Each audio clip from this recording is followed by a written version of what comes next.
to say what he's thinking. It's the Mikal K Show on 880 ESPN Radio. And a good afternoon, everybody. This is indeed the Mikal K Show. We thank you for joining us on this Wednesday. It's February 25th, 2026. It's me and you for two. Those are the rules of engagement. And you know the deal. It's the fastest 2 hours in sports talk radio. Now, you're very fortunate today because you have decided, if you are hearing my voice, you have decided to consume the show on the ESPN New York app. Good job by you, because we are not on 880 today because the Mets have a spring training vehicle on 880. So if you have friends that you know love the K Show, adore the K Show, can't live without the K Show, call them up right now, text them, whatever you want to do, smoke signals, and tell them it's not on 880 today. You got to have the ESPN New York app. And while you're on the app, just watch us on YouTube. I've got a beautiful creamsicle colored shirt on. You'll love to see it. Anyway, it's going to involve you, 1-800-919-3776. We're going to start with the Knicks game last night. I don't know what I was watching. I mean, that was such a pathetic performance. And I'm not just saying by the Knicks. The Cavs didn't even play that well, and they still slapped the Knicks around by 15 points. Did the Knicks not want to be there? Now, I give them credit. After the game, I didn't hear anybody say they wanted it more than we did. No. They got outplayed. They were sloppy. They didn't take care of the basketball. It was an ugly, ugly performance. And you can't say just another game. No, I'm not going to say it was just another game. You know why? Because they're battling the Cavs for the third spot in the Eastern Conference. So the Celtics won yesterday. Now the Knicks are 2 behind the Celtics for second place, and they can't even see the Detroit Pistons in first place. So if they finish fourth in the East, then in the second round, they will face the Pistons if the Pistons are successful in the first round. That's not what you want. It's simply not what you want. And the Cavaliers know this as well. Third is very, very valuable, meaning that in the second round, you'll face the number 2 seed. The Celtics, if they're successful in the first round, you won't face the Pistons. You'll face them in the Eastern Conference Championship. So I sat there, and I wasn't quite sure what I was watching. It was such an uninspiring performance. I mean, we sit back and we celebrate that the Knicks came back against the Rockets when they were down by 18. You can't keep doing that. You can't hang on the rim and celebrate that you won a game that you were down by 18. So yesterday, going into the fourth quarter, they were down by 19. And you can't expect them to keep doing that. I'm sorry. You got to play better. One guy played well yesterday, and that was Mitchell Robinson, who always seems to play well against the Cavaliers. But goodness, the way they looked yesterday was abysmal. Let me give you some numbers that I wrote down. If you want the height of how bad they looked, you had to watch the third quarter. They scored 11 points in the third quarter, and that's when the Cavaliers just ran away. The Knicks were 3 for 24 from the field in the third quarter. They were 1 for 12 from 3 in the third quarter. And they lost a game there. Well, the game became a sure loss there. That's what happened. Because the Cavs did not play all that great.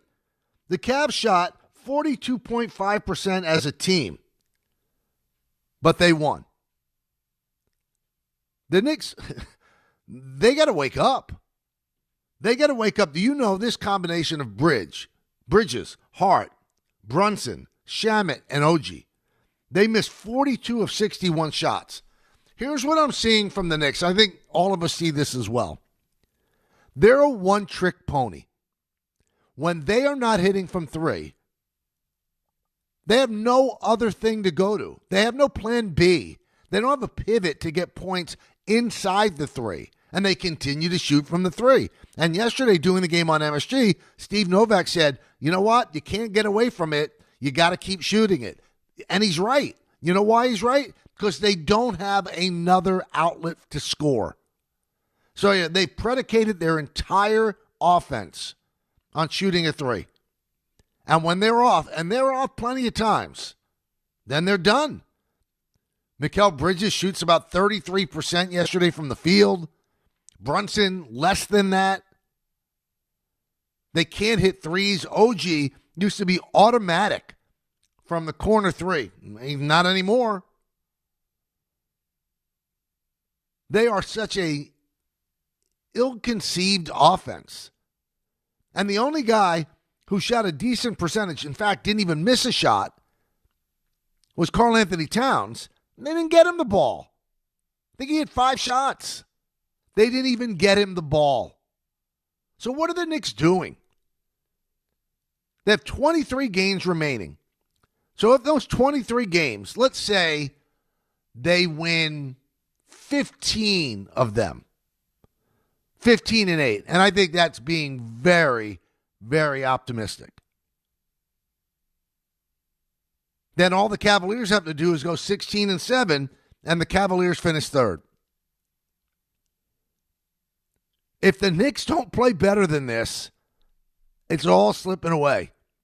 All the dreams of them making the NBA Finals, whatever the case may be, it's all slipping away. Not a good look. For them to perform the way they performed yesterday, I'm sorry. That's embarrassing. The game was so bad and was so unentertaining that I kept switching back to the State of the Union address. And that's a certain type of entertainment as well. So nothing on TV was riveting. Nothing. I'll tell you, the Knicks play like that, they'll get knocked out early. Jalen Brunson, who you can always depend on bringing his A game, that was his C game yesterday. What's happened to this team? And the games that they've won, they've had to come back and storm back and have this unbelievable fourth quarter. I don't feel good about what I'm watching. I simply don't. I kind of feel queasy. Nobody wants to feel queasy. I certainly don't. I did dig out this little factoid. You're going to love it. And this is from Fast Break Hoops.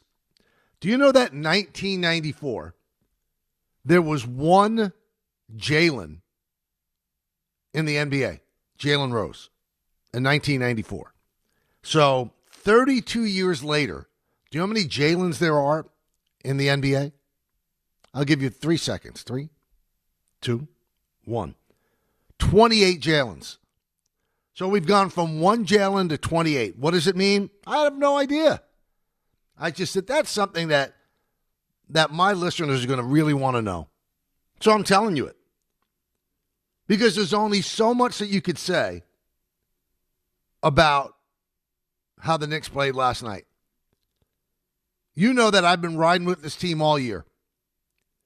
And last night really was distressing. I wonder if you feel the same way. 1-800-919-3776. That's the number. I was going to open it up to you. Are you out there listening on the app, baby? Let's talk. We got a big second hour, so the first hour is going to be me and you. Second hour, we're going to check in Indianapolis.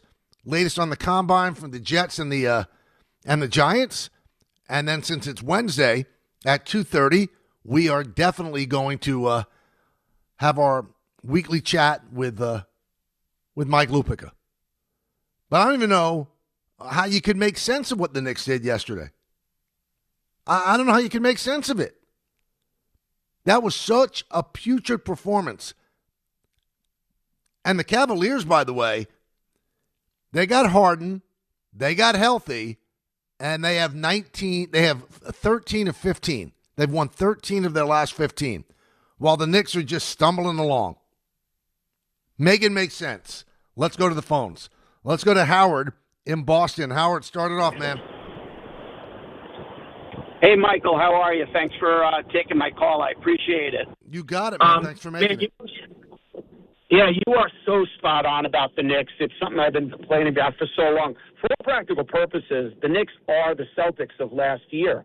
The reason they came back in 2 games from 20, and that's what everybody's holding their hat on, is because the Celtics didn't move away from a three-point shot. Right. And when they went cold, they went dead.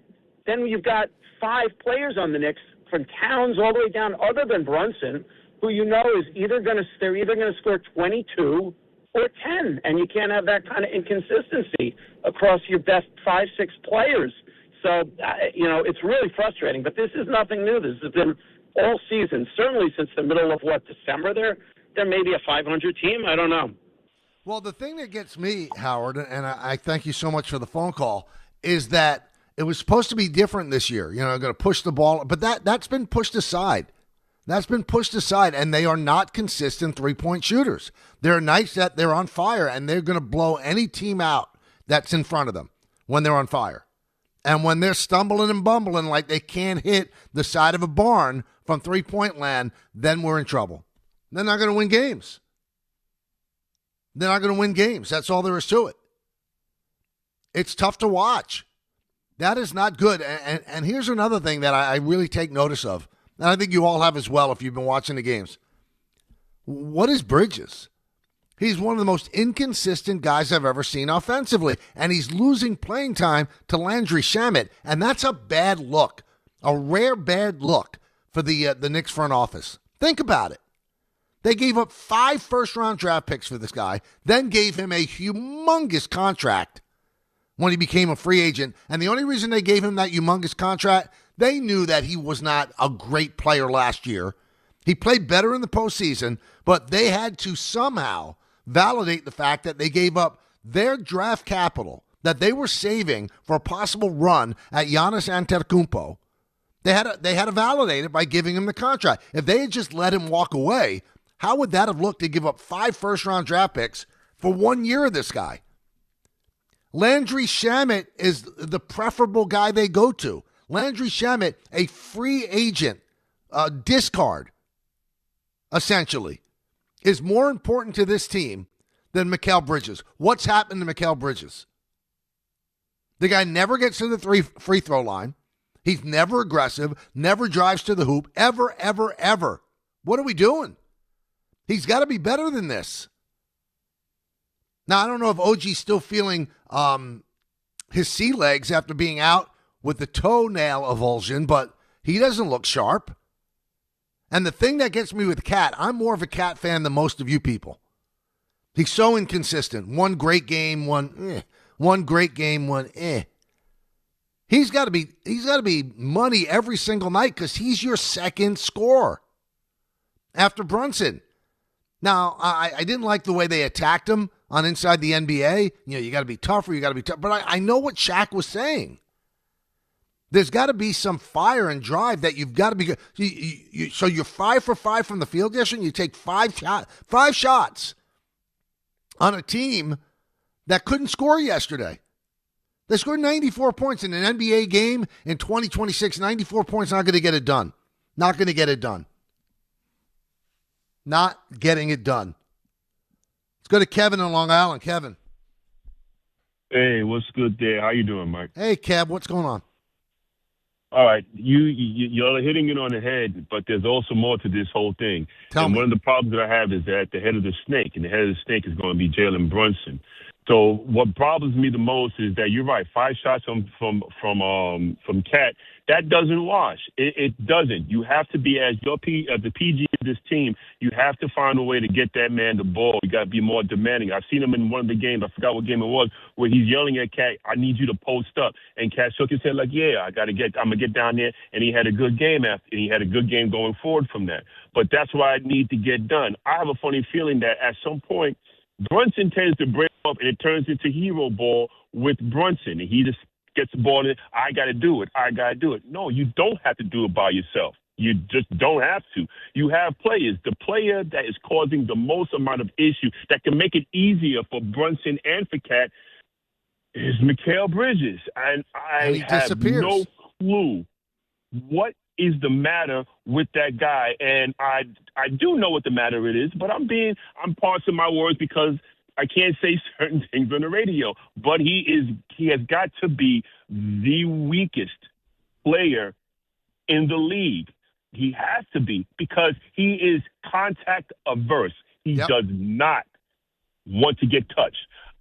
How do you fade away on a three-pointer? He fades away on drive to the basket. He fades away on a fadeaway. It doesn't make any sense. He doesn't want to be touched. And you know what your proof positive is, Kevin? You know what your proof positive for that is? The guy never goes to the free throw line. He's averaged two free throws a game for the last couple of years. That means he's not even initiating contact. Trying. Yeah. Yes, Mike. The one thing and I'm sorry, we can all throw as much flowers, no pun intended, towards Leon Rose. This is going to go on his ledger as the worst deal that he has ever made. With Mikal Bridges, there's no way around it. Mikal Bridges will legitimately have to go for like 30 points a game for the remainder of the season, and then bump that up even further in the playoffs for this to look any way to smell like anything good going forward. I don't want to take too much of your time. Thanks a lot, Mike. Well, Kevin, good phone call. You're welcome to call whenever you feel, but it doesn't matter what he does in the regular season. If he's a factor in them getting to the NBA Finals, then it's worth it. That's how we all keep score, right? The greatest players in the world, they don't perform in the postseason, we're down on them. So the reverse also takes effect. If a guy doesn't perform great in the postseason, the regular season, and then actually does perform in the postseason, then we forget. It'll be worth it. If he helps them get to the finals, it'll be worth it. There are good things about this guy. Plays every day. He posts every single day. And you always used to wonder, even when he was at Phoenix and then he was the Nets, and you didn't watch him all the time, how's this guy play every day in a league of load management? And now you see why. He doesn't get banged around. He's not driving to the hoop and getting slapped around every time he gets a shot off. Look at the abuse that Brunson takes on a daily basis, almost on a possession-by-possession basis. Mikal Bridges is not getting that much abuse. So, of course, he can last. Of course, he doesn't get hurt. He's not sacrificing his body. Yeah, when you look at Leon Rose and the front office, they deserve, and I love Kevin's line, they do deserve their flowers. Because when you consider what this organization was and what it is now that we can actually talk about, gee, they might not make the finals, it shows you how far they've come. And people always want to say, well, it was a terrible move bringing Kemba Walker. No, it wasn't a terrible move. They were desperate. They were trying to get better. They were grasping at straws. But then it started to come together when they signed Brunson and they made deals and they got Hart, all of that. But the Mikal Bridges one, really, it almost seemed like the 5 first-round draft picks were burning a hole in their pocket. And they felt like, we've got to use it. We've got to use this. We've got to get this stuff and use it now. And they used it on Bridges. I mean, when Bridges got the Nets 5 first-round draft picks, more than the Cavs essentially gave up for Donovan Mitchell, more than the Timberwolves gave up for Gobert, and they gave up a lot for Gobert. But 5 is a premium return. Give Sean Marks credit. He felt like, listen, if I'm going to deal with the Knicks, they're going to give me a lot for my player, and they gave him a lot. And if it worked out, we wouldn't even have remembered. And the fact that you don't have the draft capital now to get Giannis, that makes it even worse. But it could all pay off if he wakes up in the playoffs, because last year in the playoffs, he played a lot better than he did in the regular season. And I'm telling you, that's why he got the contract. Now, another thing that gets me, and Kevin brought this up too, is you've got to look at the fact that Mike Brown has said, he said this in the last couple of days, we don't call plays. Now, yesterday he said we did call plays because nothing was working and the plays we called didn't work either. Oh, okay, great. That's why you're putting it all in the hands of Brunson, who's trying to score himself, trying to get everybody involved. Why don't you call some plays? Why don't you have some sets that you can call? And when you have Cat 5 for 5 from the field, and he's got to take way more shots than that, you almost have to pull Brunson aside. Third quarter again, they scored 11 points. You got to pull him aside and say, get the ball to Cat, or call a play where the ball goes to Cat. It's not all about Cat. I get that. It's all about Brunson. But the next level, the next option for them has to be Karl Anthony Towns. Nobody else is as dynamic a scorer as that guy. Hart has his games. OG can be a scorer, but he's a much better scorer when Brunson's not in there. Bridges, same deal. Remember, when Brunson was out, both of those guys got off more. So maybe use them in a second unit when Alvarado's in there, because they're not thriving when Brunson's in there. They're just not. They need to get more scoring. It can't just be Brunson and Cat. And then on a day like when Brunson's off shooting less than 33% from the field, I think he was 6 for 19 yesterday, other people have to get involved. But everybody's clanging shots. And once again, when you look at this team and they can't hit threes, they're in trouble. And again, I keep bringing up Kevin. He was a really good, it wasn't Kevin, our first phone call from Boston. That's what got Boston in trouble last year. There's no plan B. There's no pivot. If you don't hit your threes, you're shot. And you can't tell me that the Cavaliers were defending that great yesterday. And as I'll repeat over and over and over again, Cavs didn't play that well yesterday. And they still beat the Knicks by 15. The Cavs did not play that well. The Knicks had open looks. They had open looks from the corner, and they did not come close to hitting. You cannot be that inept from three and don't have anything to turn to. They have nothing to turn to when they can't hit their threes. It's a bad scene, man. It's a bad scene. Speaking of which, here's Richard in Manhattan. Michael, the most oxymoronic statement I ever hear in sports is, for example, not Aaron Glenn, but Aaron Glenn figures if he's going to go down, he's going to go down his way. The minute you sign a contract, a new coach, he's going to go down. So don't wait a year before you figure out that you're going to go down your way. Now, number two, I've been a New Yorker for 70 and a half years in my life. I've never been more ashamed of what happened yesterday. If you're going to throw snowballs at a policeman, throw it below the belt. Why do you got to throw it at the neck and the head? Okay? I don't agree with throwing a snowball at a policeman anyway. But more importantly, the idiocy of somebody throwing at somebody's head, a policeman or anyone else. Can you imagine if that was LeBron James walking through and they were throwing snowballs at his head? Let alone men and women who were trying to protect us. And the mayor not making light of this? Are you kidding me? This is the worst thing I've ever seen in New York. Not what the kids did. They don't know any better. But the mayor saying, it was a snowball fight. At the head, when I was a kid growing up, my parents, they were careful with snowball fights. We used to the kids used to throw snowballs one side of the street against the other side, but you ducked under the cars and all. If you got hit, I remember getting hit in the face, 1963-64, and my face swelling up in the cheeks.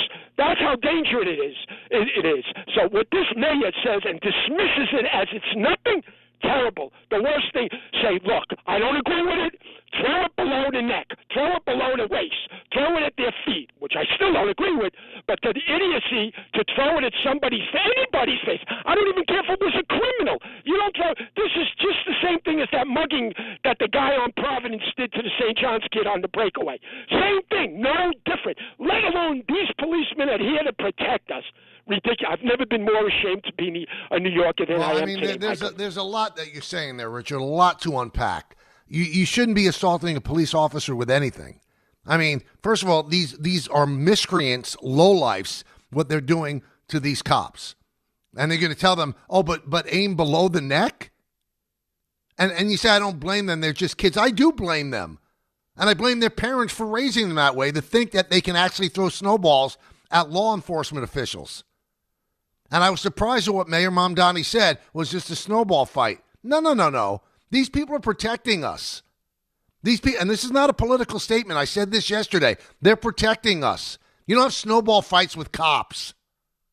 And I give those cops unbelievable props and credit for keeping their cool. Because if it was happening to me and I happen to have a billy club within my hand's reach, I would crack skulls open. But they used the discretion being the better part of valor. Because if they did go after those kids, then they're the ones who would get suspended. They're the ones who would get sued. They're the ones that would be police brutality. Tell me what you saw yesterday and defend it. And for the mayor to say, well, it was just a snowball fight. Oh, my goodness. But, Richard, you're telling me, well, you shouldn't do anything to the cops. Well, just stop it there when you say they should throw at the legs. I mean, come on. If you're in a snowball fight, anybody, kids against kids, you're throwing at people's heads.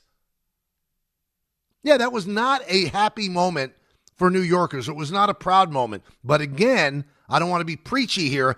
It's the deterioration of our society as we know it.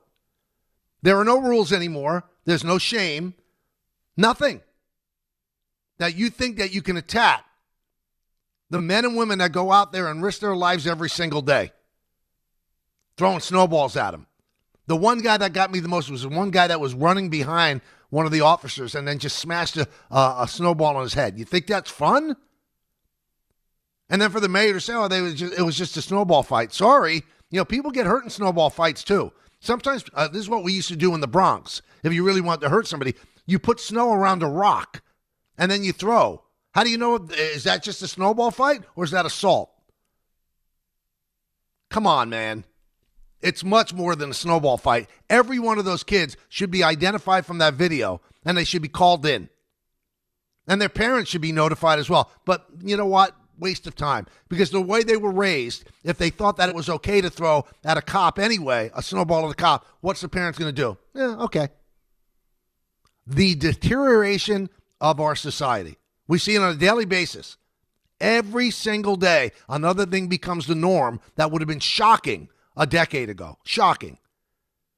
Shocking the way the Knicks played yesterday as well as we get back on track. 1-800-919-3776. It's me and you. Let's roll because we have a big guest list in the 2 o'clock hour. Want to talk to you about the Knicks and their awful performance. It's the K Show rolling right here on ESPN New York, the app, and the YouTube page. It's a battle of Big East Titans when 15th-ranked St. John's visits 5th-ranked UConn. Coverage begins today at 6:40 on 880 ESPN and the ESPN New York app. DraftKings Sportsbook puts you right in the middle of basketball's biggest star-driven moments. Bet player props, bet live, and when a game turns fast, DraftKings has your back with early exit. If your player gets injured anytime in the first half, your bet stays alive. And once it settles, you still get paid in cash. That's built-in protection for star-driven bets. Backed by DraftKings. Download the DraftKings Sportsbook app and use code WHSQ. New customers bet just $5, and if your bet wins, you'll get $200 in bonus bets instantly with code WHSQ. In partnership with DraftKings, the crown is yours. Gambling problem? Call 877-8-HOPE-NY or text HOPE-NY 467-369. 21 plus, New York only. Eligibility and restrictions apply. Bet must win to receive bonus bets which expire in 7 days. Minimum odds required. For additional terms and responsible gaming resources, see dkng.co/audio. Limited time offer.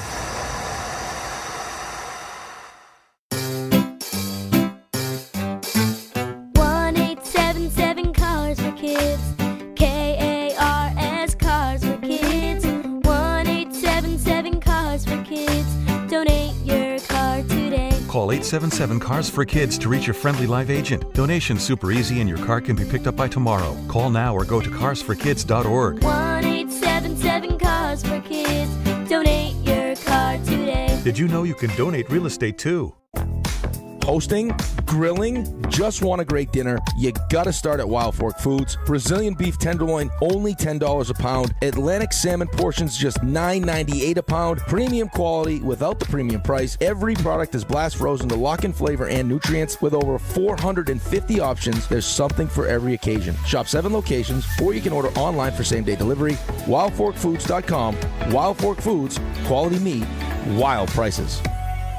Have you ever wanted to go to the NBA Finals? Well, now's your chance, courtesy of FanDuel. All you have to do is use your profit boost on an NBA future, and you'll be entered for a shot to win an NBA Finals trip for 2.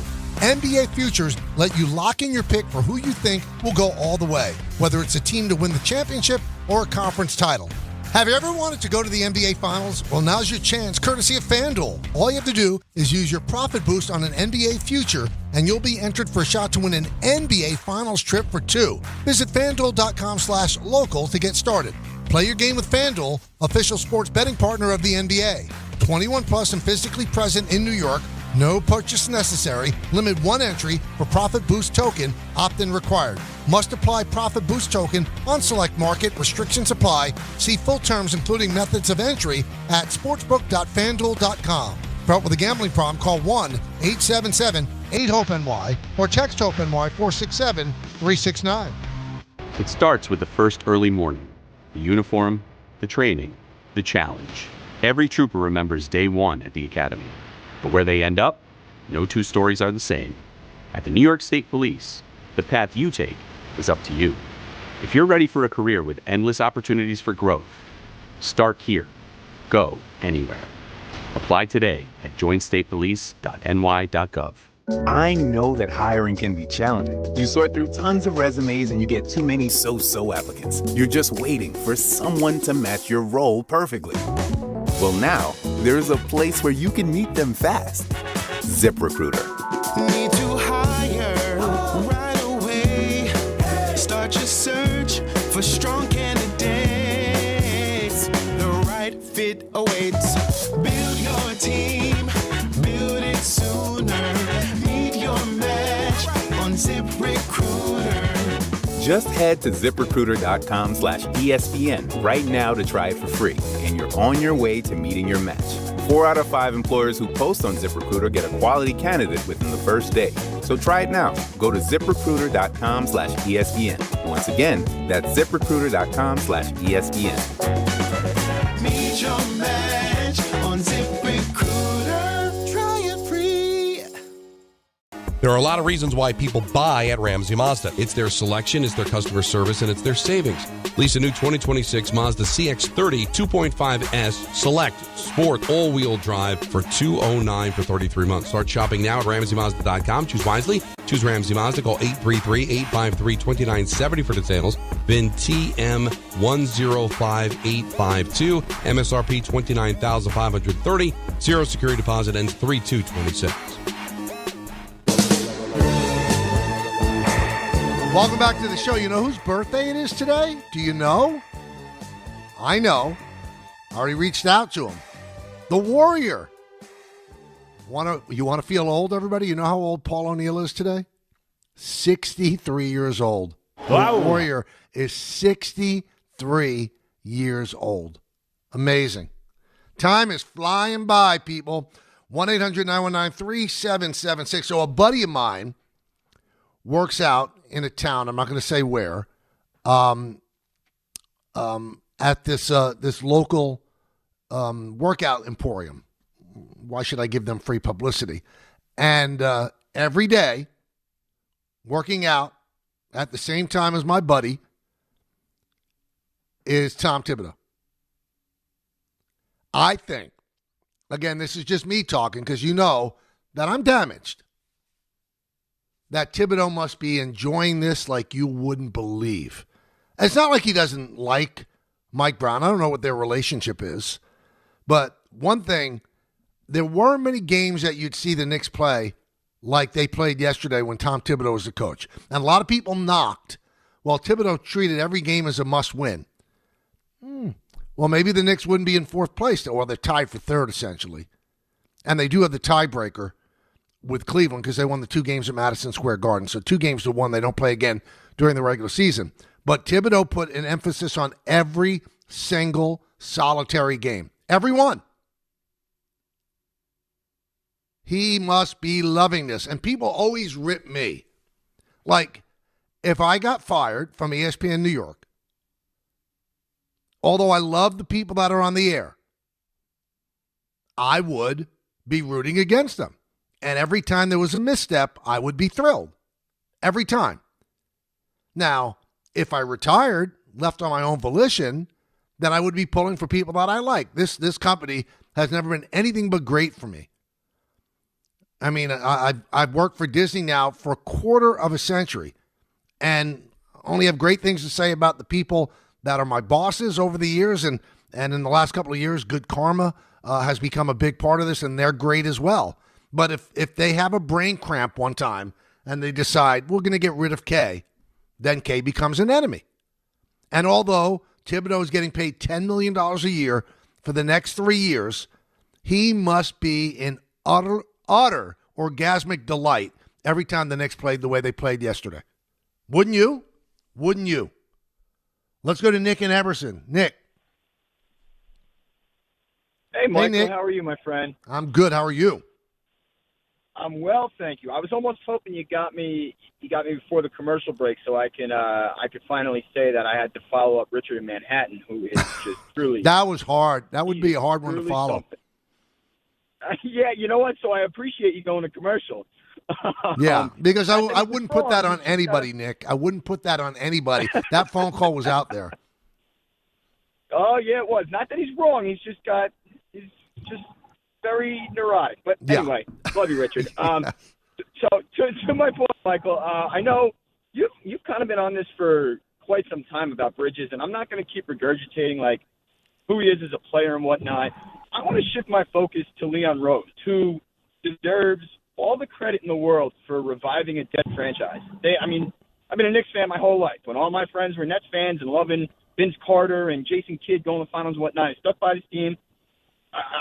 15 minutes I was from Continental Arena in East Rutherford. Like, that's where I was born. And that's how much I respect Leon.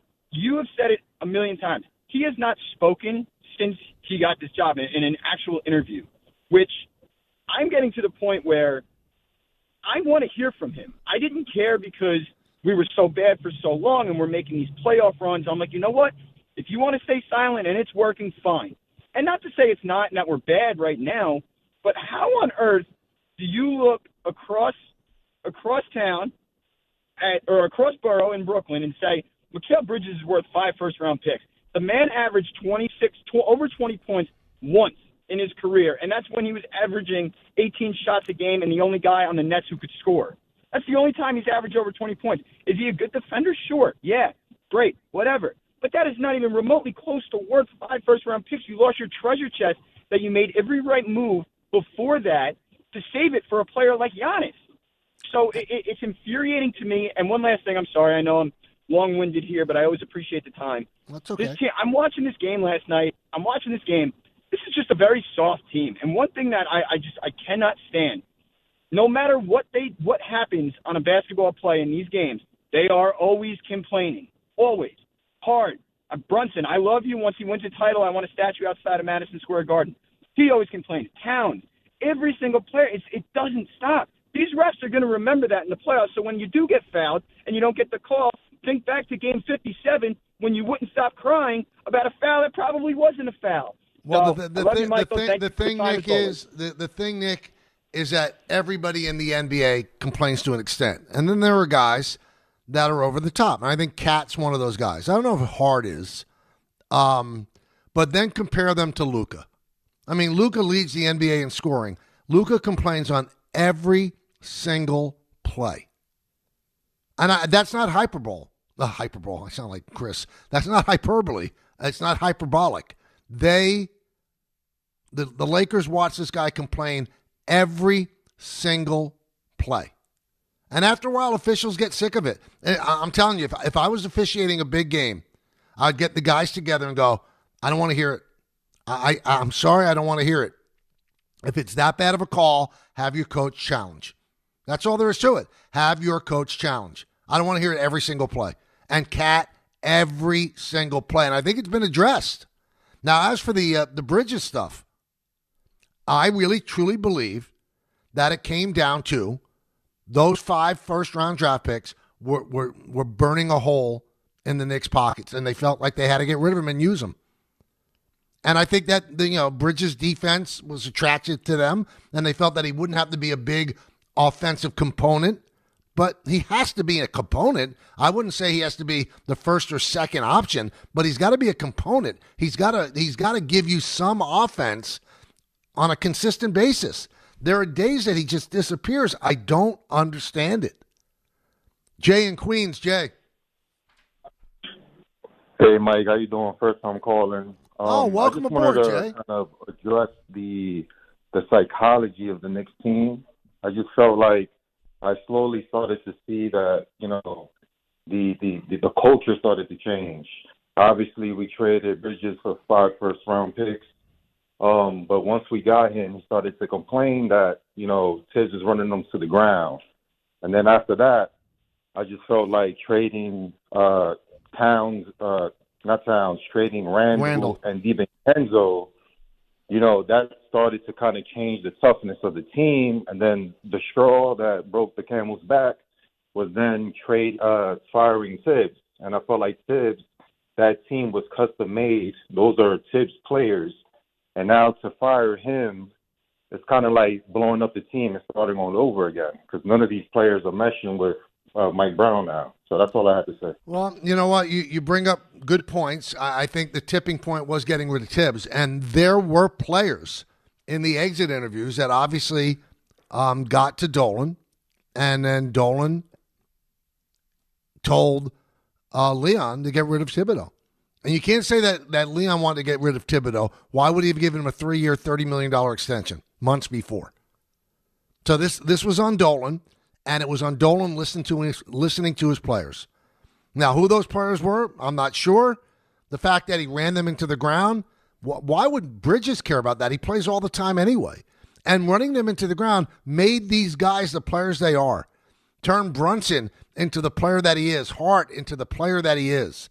And I'm not going to complain about the Randall and DiVincenzo deal for Cat. I thought that was a brilliant stroke. Cat is a superstar. He's an all-NBA player. Second team, third team, but he's one of the top 15 players in all of the league. And you got him, and Randall was tough, but I think Randall and Brunson didn't mesh because they both needed the ball. And DiVincenzo was a nice piece, but was he that important that you wouldn't give him up for a superstar like Cat? I don't think so. So, of all the things you said, the 5 first-round draft picks for Bridges raised the eyebrow a lot, and then getting rid of Thibodeau, to me, it changed the dynamic. This was a demanding guy who wanted a certain level of buy-in from his players, and it seemed like they all bought in, but I guess it rubbed some of them the wrong way, and they ran to daddy, they ran to the boss, they ran to the owner and said, we don't like this guy. And I think that what it came down to, it had to be a player.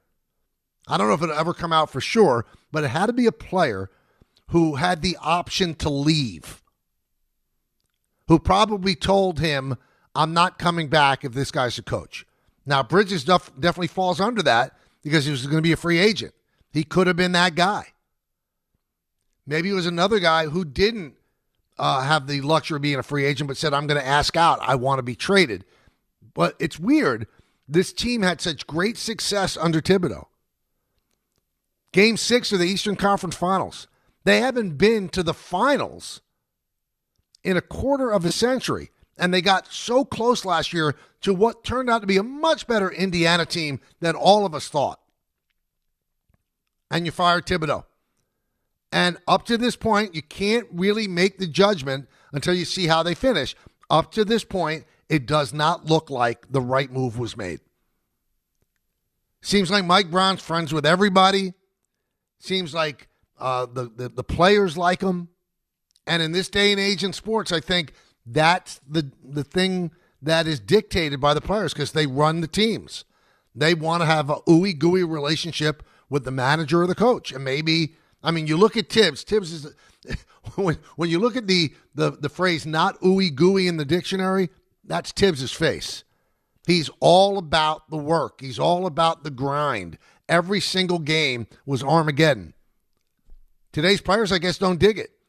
The one thing that always stood out for me, I wonder, because I know it's sacrilege to even question anything about Jalen Brunson, who I love. How much did Jalen Brunson stand up to Dolan and go, you can't do that?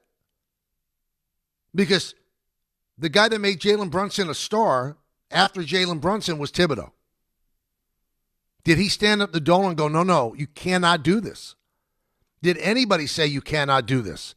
And in the Vanity Fair story, Brunson said, that's not my job. I let them do their job.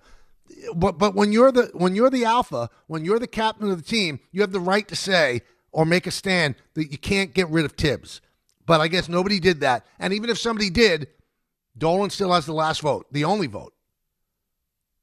And I've been told by people that Dolan didn't like Thibodeau with his sour look, plodding along the sidelines, being the face of the Knicks. He wanted a different look. Well, he got one. Well, let's see how it plays out. We'll come back with more right after this on ESPN New York. Hey, Yankees fans, gather a group of 10 or more and take advantage of our 2026 Yankees group ticket specials. Whether you're getting together with family and friends, organizing a fundraiser, or entertaining clients, your group will love bonding over the Bronx Bombers. Start planning your 2026 group outings today.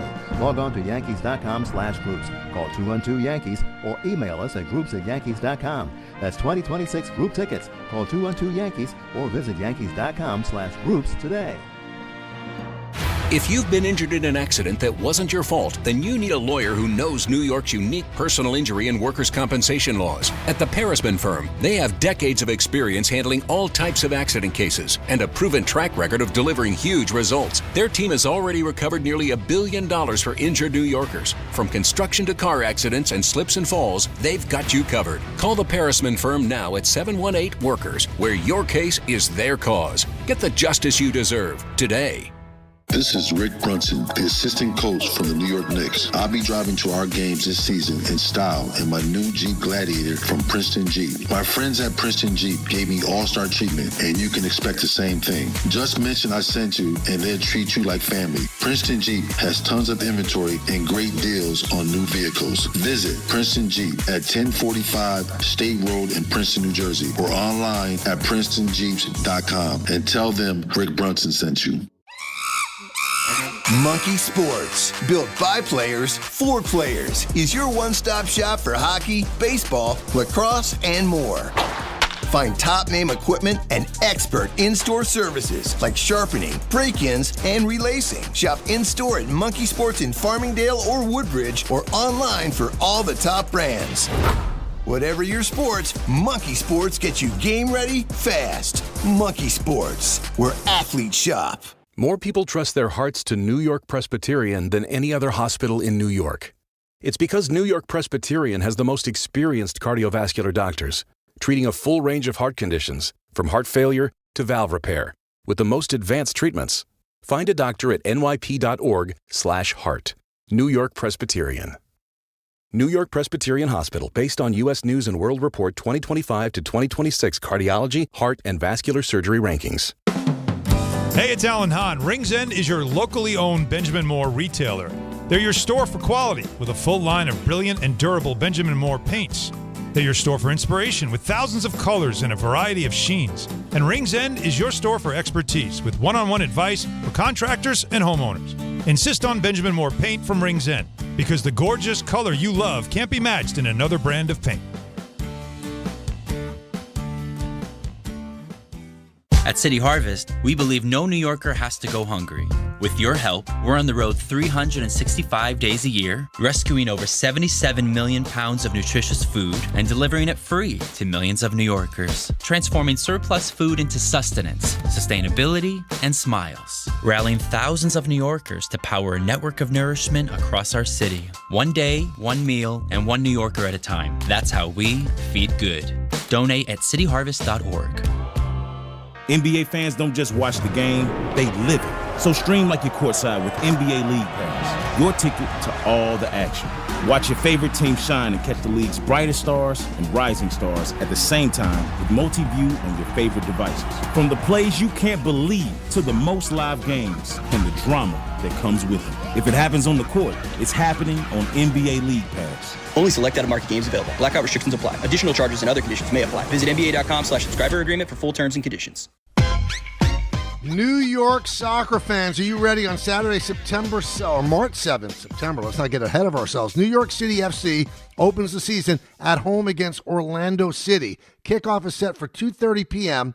at Yankee Stadium. It's an Eastern Conference matchup you don't want to miss as New York City FC returns to the Bronx. Be there when the boys in blue take the field for the first time this season at home. Again, that's March 7th, Saturday. For your chance to be there in person, enter now at ESPNNewYork.com or through the ESPN New York app. Tickets are available now at Ticketmaster.com/NYCFC. We're talking Knicks, and we're talking to you about the Knicks. Gooch in Queens. Gooch. Yeah, Mike. What's up, man? Mike, Dolan made his move with Brown.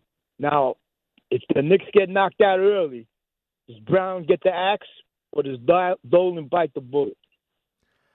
I think if they get knocked out early, Gooch, there's a chance he gets the axe.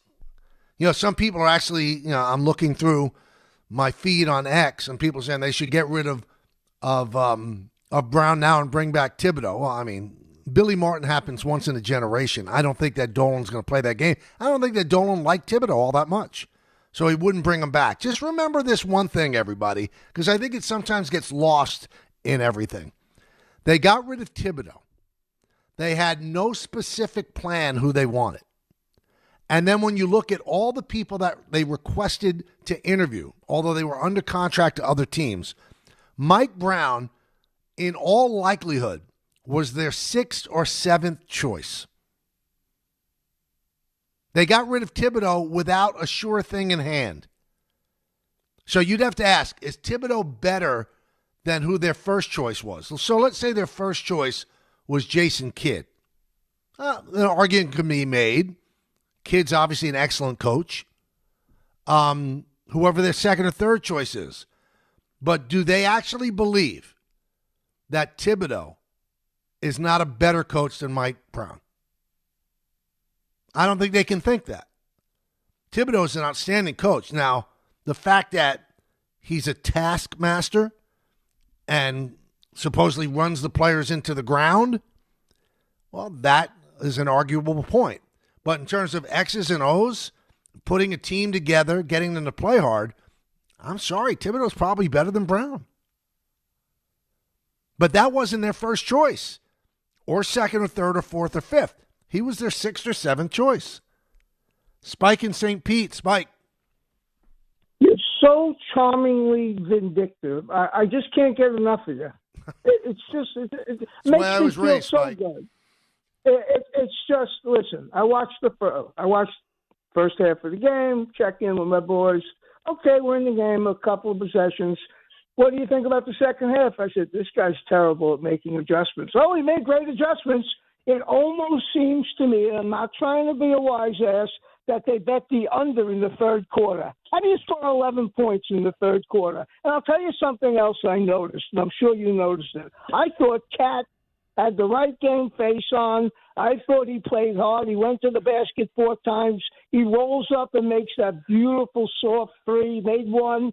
And I'll tell you another thing. Mitchell Robinson played brilliantly last night. He had them on the floor together. The culprits here, I don't cast aspersions on anybody. I'm certainly not a perfect person, even though I think so.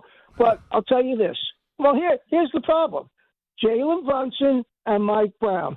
Jalen Brunson, they had a mismatch with Cat. Get him on the box or get him on the three-point shot. Run something. They don't run plays.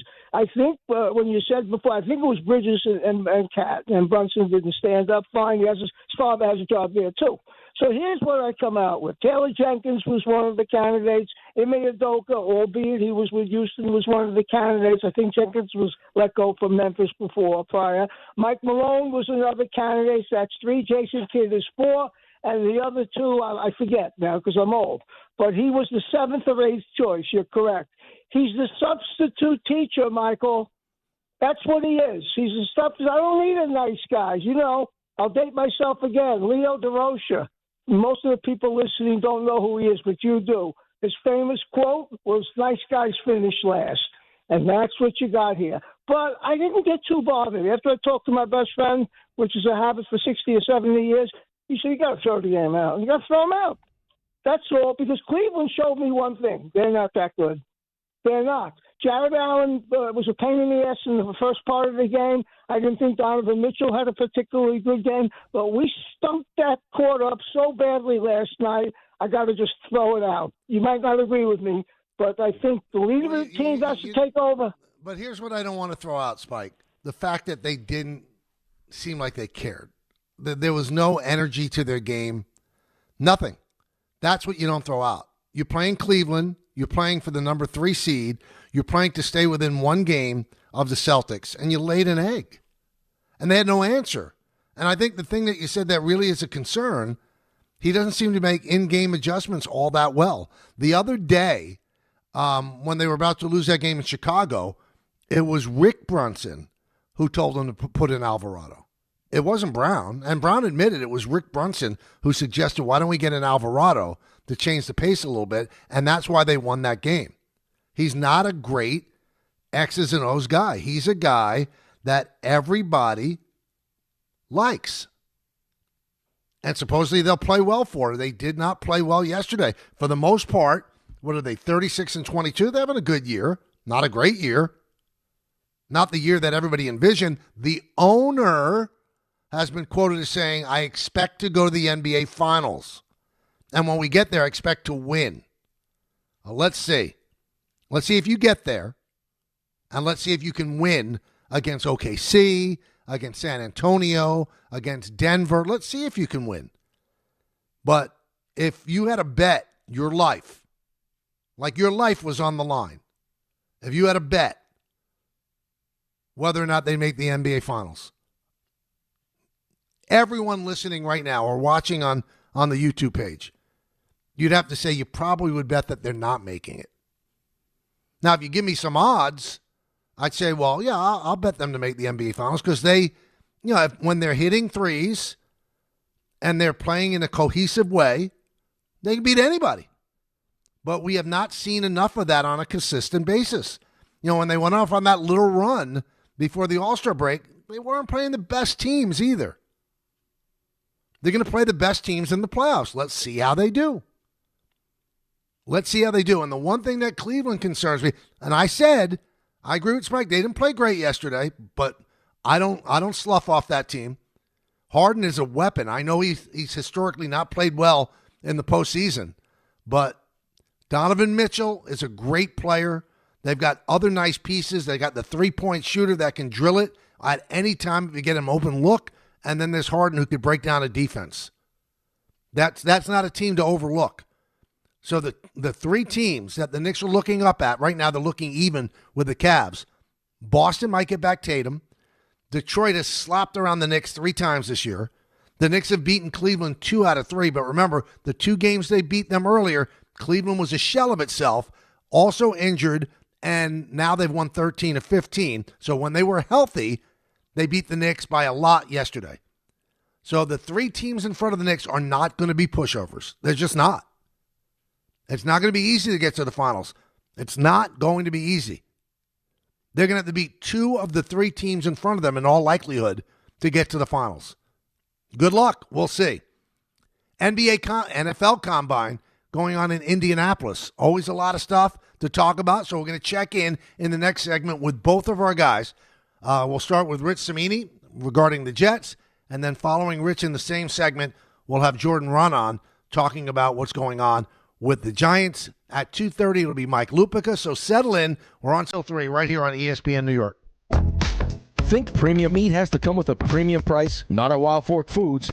You can get Brazilian beef tenderloin for only $10 a pound. Yes, $10 a pound. And Atlantic salmon portions for just $9.98 a pound. That's steakhouse and seafood house quality at home. Everything is blast frozen to lock in flavor and nutrients. You can shop one of their 7 locations or order online for same-day delivery. WildForkFoods.com. Wild Fork Foods. Quality meat. Wild prices. Finding great candidates to hire can be like, well, trying to find a needle in a haystack. Sure, you can post your job to some job board, but then all you can do is hope the right person comes along, which is why you should try ZipRecruiter for free at ZipRecruiter.com/ESPN. ZipRecruiter doesn't depend on candidates finding you. It finds them for you. Its powerful technology identifies people with the right experience and actively invites them to apply to your job. You get qualified candidates fast. So while other companies might deliver a lot of hay, ZipRecruiter finds you what you're looking for. The needle in the haystack. See why 4 out of 5 employers who post a job on ZipRecruiter get a quality candidate within the first day. ZipRecruiter, the smartest way to hire. And right now, you can try ZipRecruiter for free. That's right, free at ZipRecruiter.com/ESPN. That's ZipRecruiter.com/ESPN. ZipRecruiter.com/ESPN. ZipRecruiter. ESPN New York. Now streaming live on YouTube. Subscribe today and watch the show. WHSQ and WCBS-FM HD2, New York. It starts with the first early morning. The uniform, the training, the challenge. Every trooper remembers day one at the academy. But where they end up, no two stories are the same.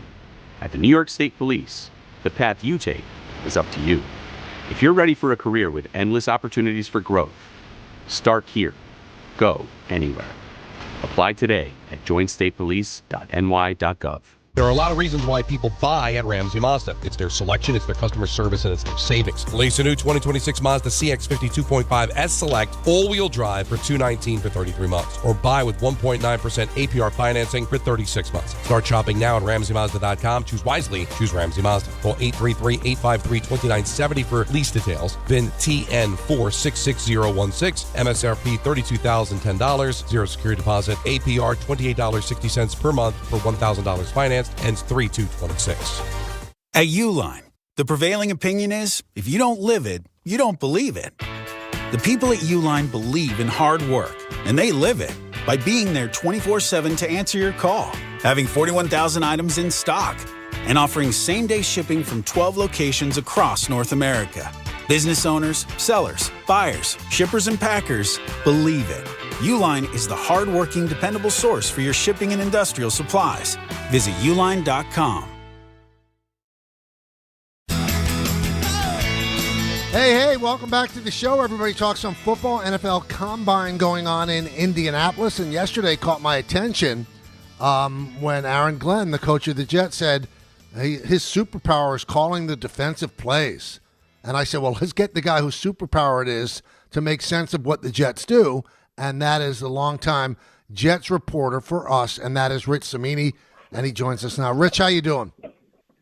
I'm doing great, Michael. Thanks for having me. So would Superman ever allow one of his superpowers, let's say flying, to be taken away from him? If that's his superpower, why did he not use it last year, Rich? I know. He deprived all of us of that ability to see that power on display. A very curious comment, to say the least, Michael. It took me aback. So, that's the obvious question. I actually went back to his introductory press conference, and there really wasn't any mention of Aaron Glenn's acumen as a defensive play caller. Most of the praise in the press conference was about him as a leader of men and being a CEO-type coach. The superpower stuff really didn't come up. I think he did a good job in Detroit, in his last season as play caller in Detroit, despite a lot of injuries. But it's like, why didn't you do that last year? And secondly, if you didn't want to do it in the beginning, why didn't you become the play caller late in the year when you fired Steve Wilkes? Why not take over the play calling then? And at the end of the year, when we specifically asked him if he wanted to take over the play calling, he was very non-committal about it. He didn't express any pangs of remorse or this love or this secret hidden power of calling plays at the end of the season press conference. It wasn't until yesterday that he acknowledged what we kind of known for the last few weeks, that he was going to do it. So look, he's battling for his job this year. I think he wanted to take matters into his own hands, like a lot of coaches do when they're on the hot seat. And so he's going to run his defense and call his plays. Now, I'm going to cut him a little slack, Rich, which is unusual for me, because when you're a first-time head coach, right, you're learning on the job, which would be a warning signal to every owner out there. If you're going to hire a first-time head coach, most of the time there's going to be growing pains. So maybe he didn't realize that he could be the CEO and call the plays. But then you look at all the offensive guys. You look at Shanahan. You look at McVay. They're all calling plays. Andy Reid's calling plays and still is the guy. It bothers me that it took that long. Now, the second part of this, where I will return to the person that I am, he also said Woody Johnson had nothing to do with this, had nothing to do with getting rid of all the head coaches. I'm choosing not to believe him. What's your thought process on that? And also on your previous point, Mike McDonald, a defensive play call, hired as 2 years ago as a rookie, first-time head coach, called the plays for Seattle defense and wins a Super Bowl in his second year. So, so on the second point, so this is very interesting. So I reported a couple of weeks ago, everyone thought Wink Martindale was going to get that job. He came in for a second interview. He was the only known candidate to come in for the second interview. And through my reporting, I was told that Glenn told him in that meeting, hey, Wink, by the way, I'm going to be calling the plays. And I am told, from someone close to Wink, that was a deal breaker for him, that he, experienced guy who wanted to call his own defense. I certainly can understand that. And so Glenn said the opposite yesterday, and so when that happened, the suspicion from people around the league and from Wink's camp was that Woody interfered and told Glenn, look, I'm paying you a lot of money. Why don't you just call the plays? So that fueled a lot of speculation about Woody getting back to his meddling days. And Glenn refuted that yesterday at the Combine. He also said Wink was on board with not being the play caller as the defensive coordinator, which I'm a little suspicious of. But Glenn swore that Woody Johnson, was not heavily involved in the process. I've heard it both ways. I wrote it. There's conflicting version of this. I've heard Glenn went down to West Palm Beach at Woody's house a couple of weeks after the season, like all the head coaches do. They have their off-season meetings, and he presented his plan to Woody Johnson saying, here's what I want to do. I'm going to take over the defense, yada, yada, yada. And I also heard it from the other side that, it was Woody Johnson who kind of encouraged Glenn to take over the play calling. So it depends on who you want to believe. And it's funny because I defend Woody in a strange way. You own the team. You could do whatever you want. Now, if he still doesn't realize that his meddling doesn't help the team, that's on him. But an owner owns the team, Rich, for the most part because they want to have fun. They want to have fun with their toys. So if he wants to make these decisions, it's up to the coaches to say either no and I quit or just to go along with it. And it also makes sense for Aaron Glenn to deny that Woody is calling the shots because, why would you, emasculate yourself in front of the whole world by saying, oh, yeah, the owner told me to do this. You're right. I mean, and Woody's paying him $12 million a year, which is, and the crazy thing is, if Woody Johnson did suggest that, I think it was the right suggestion. I think in the end, having Aaron Glenn run his defense and calling his plays is better than having a Brian Duker coming in or a Wink Martindale coming in. Nothing can be lost in translation like it was with Steve Wilks. It's Glenn doing it his way. So if Woody Johnson did do that or suggested, I think it was the right suggestion. Now, typically you don't want your owner meddling and that sort of stuff. You want to give the coach his ability to hire his own staff, fire his own staff, and do things the way he wants. So, that would be a little bit of a red flag. But in the end, I think they ended up with, it's almost like an all's well that ends well scenario, assuming Aaron Glenn does have this superpower that he's been talking about.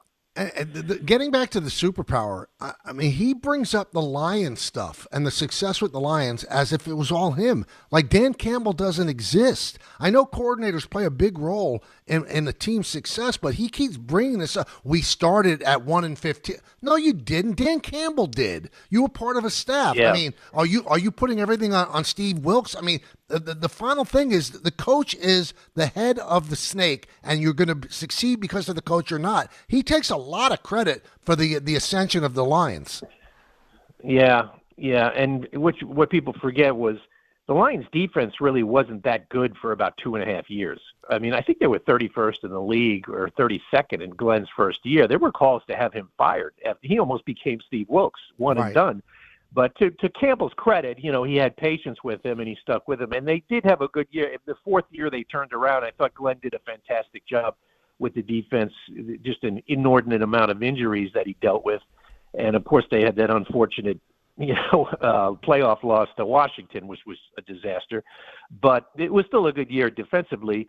And I think he uses the Detroit scenario when it's convenient for him when he's talking about Jet stuff.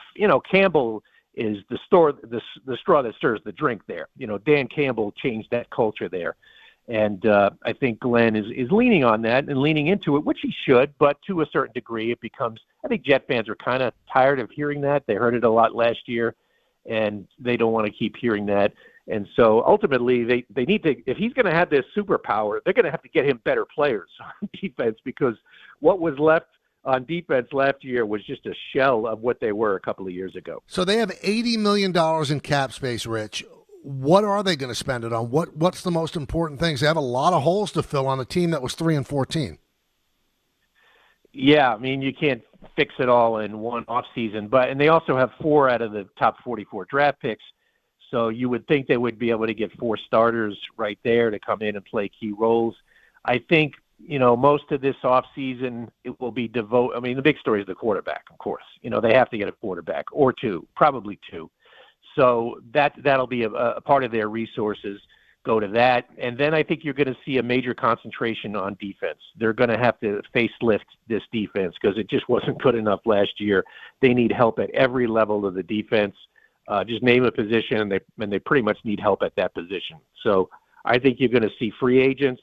I think you're going to see maybe older guys in free agency. Last year they tried to keep it to the guys coming off their first contract. I think maybe they'll gamble a little and get older guys, more veteran leadership on defense. I think that's going to be a point of emphasis. It's a very young defense that just really has no leaders on it on defense. And so I think you'll see some guys older, who bring more intangibles to the table than maybe what they've had the last year. Talking with our very own Rich Cimini about the Jets at the Indianapolis Combine, the NFL Combine. One thing that came out of yesterday that I did like, because I felt it would be an epic fail if you let Breece Hall go after not trading him last year. So Muji said that he would franchise tag him. That's 14.5 of the $80 million you'd have to give him. Now, if they transition tag him, it's about 11.7, but a team could make him an offer and you could match it. Which way do you think they'll go? Do you think they'll come to a long-term agreement with him, or will Hall just take the franchise tag?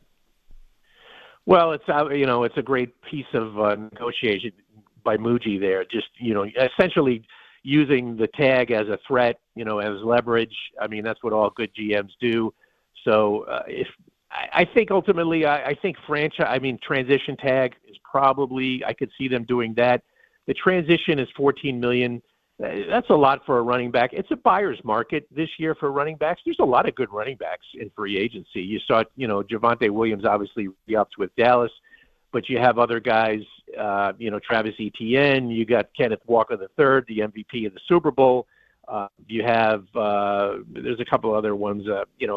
Isaiah Pacheco is out there. There's about 4 or 5 running backs who are really good in free agency, along with Breece Hall. I think Hall is probably going to be the most coveted one, just because he's only 24 and a half years old, and I think people realize that his numbers aren't that great because he played in an awful offense for the last few years. So I think there's still a lot of upside with Breece Hall. I think there is a chance they can reach a long-term deal.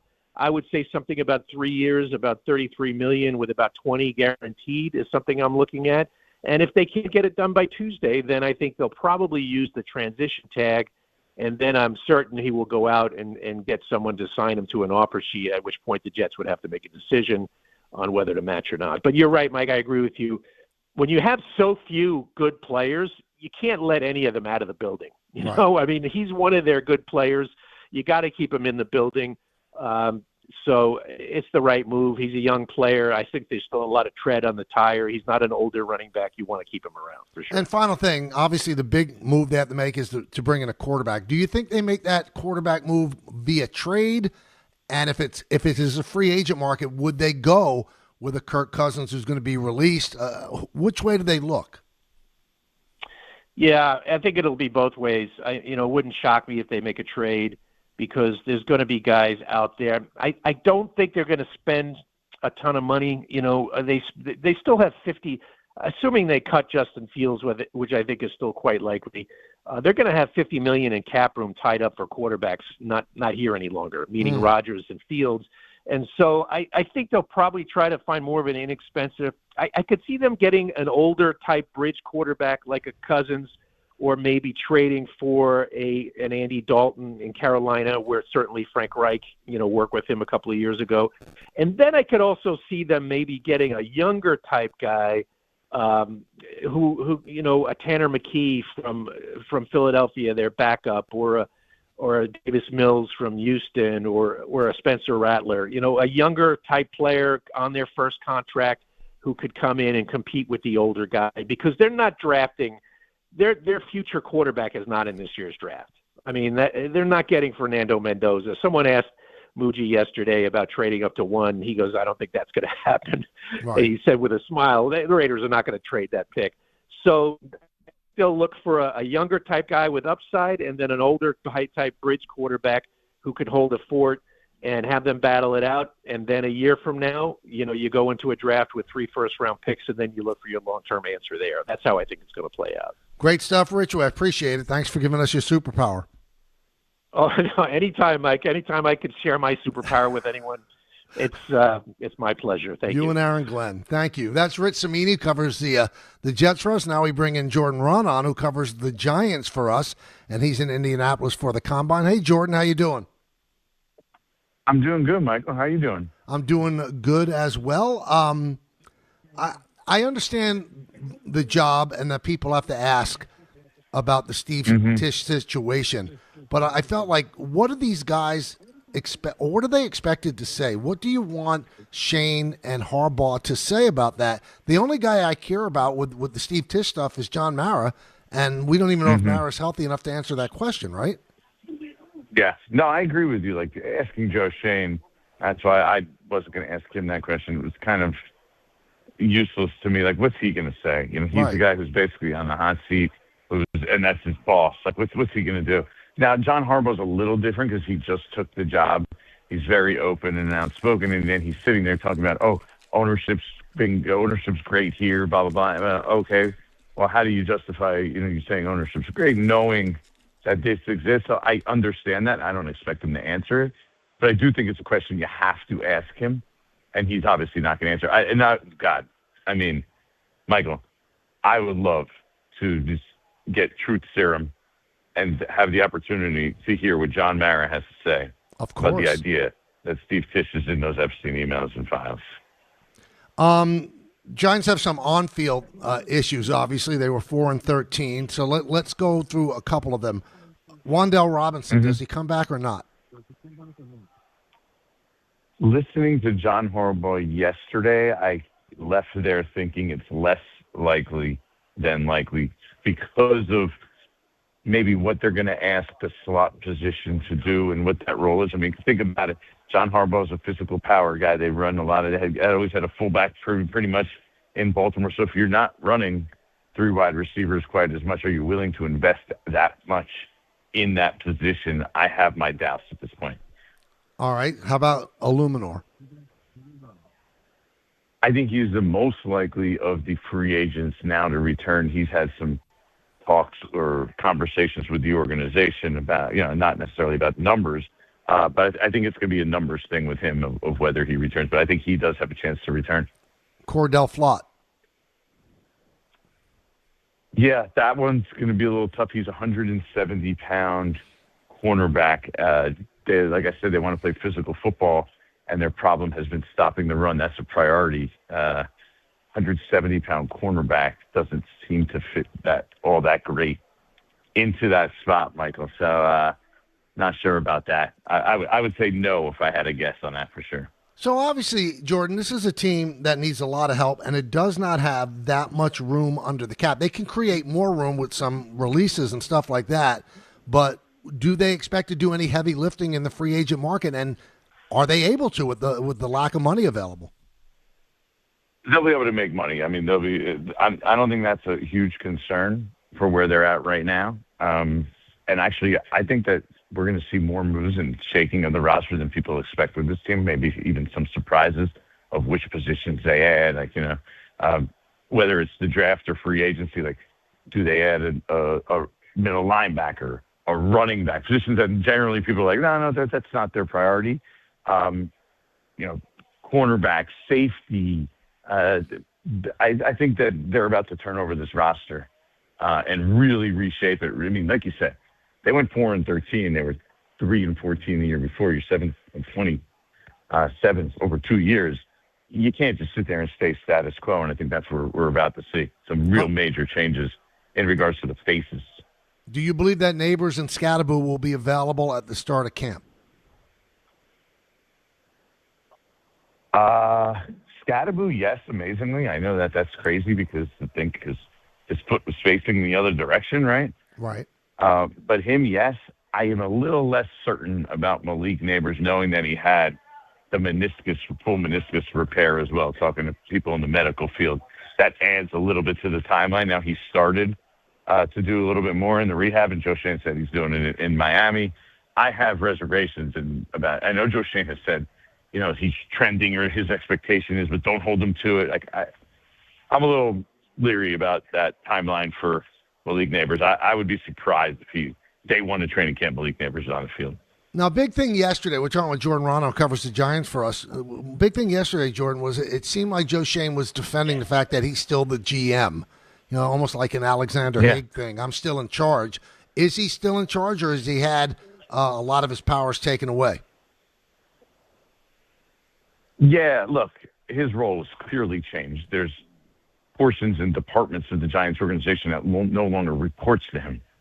So that's obvious right there. I think he's sort of in a trial period. Mm-hmm. So yeah, the obvious is he has had some power taken away, and he'll have to prove to John Harbaugh that he's the right guy to basically lead the personnel side for the Giants and him moving forward. Because think about it, John Harbaugh's coming in. He just negotiated, right? It was key to him, his finalizing the deal, to have the final say and the power and be more involved basically in the personnel side. And then think about it for a second, right? He does that. He doesn't have any of his own personnel people here right now, right? Mm-hmm. He has the personnel department that existed before him. There's going to take a shape of people that he feels comfortable. He worked with in the past at some point. It's really just only a matter of when. Now, whether Joe Schoen is part of that, who knows? He'll have the opportunity over the next however many months to prove that, he is the guy that should be in that role moving forward.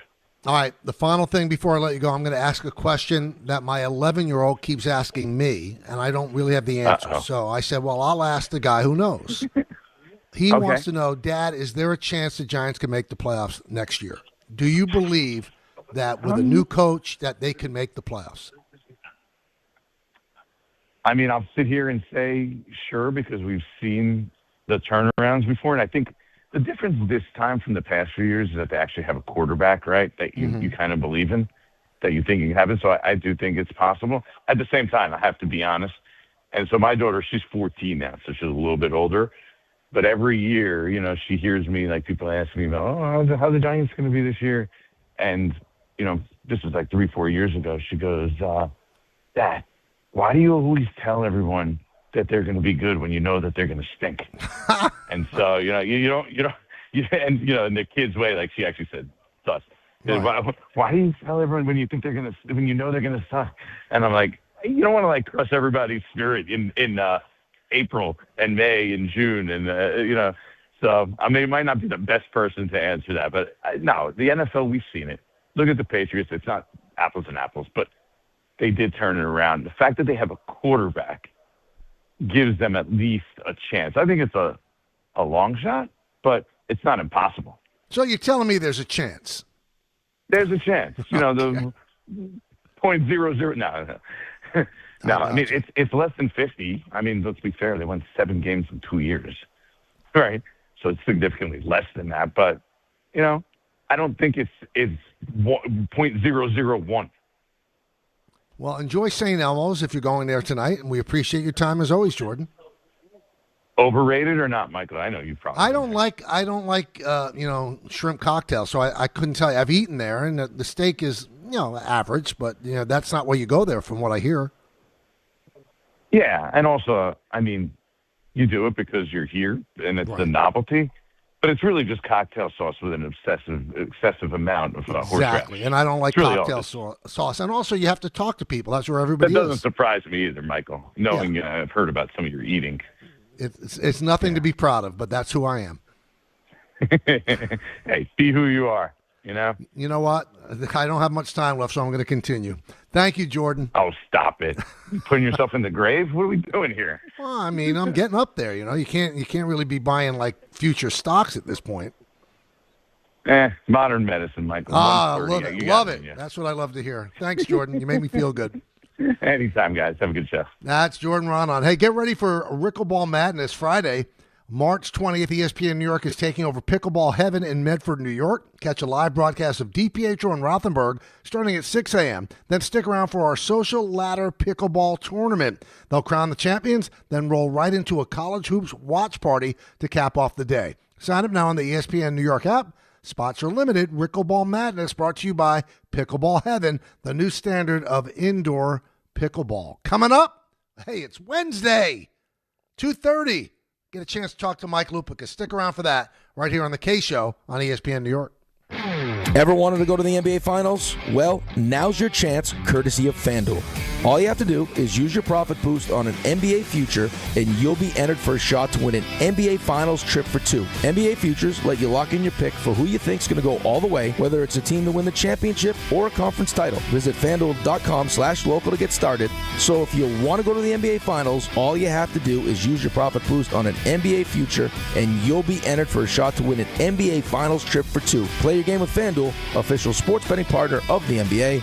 Must be 21 and older and physically present in New York. No purchase necessary. Limit one entry for profit boost token. Often required. Must apply profit boost token on select market. Restrictions do apply. See full terms including methods of entry at sportsbook.fanduel.com. For help with a gambling problem, call 1-877-8-HOPE-NY or text HOPE-NY at 467369. Hey Yankees fans, 2026 Yankees individual game and group tickets are on sale now at Yankees.com/tickets. Next season's home schedule is highlighted by interleague games against the Dodgers, Braves, and Cardinals.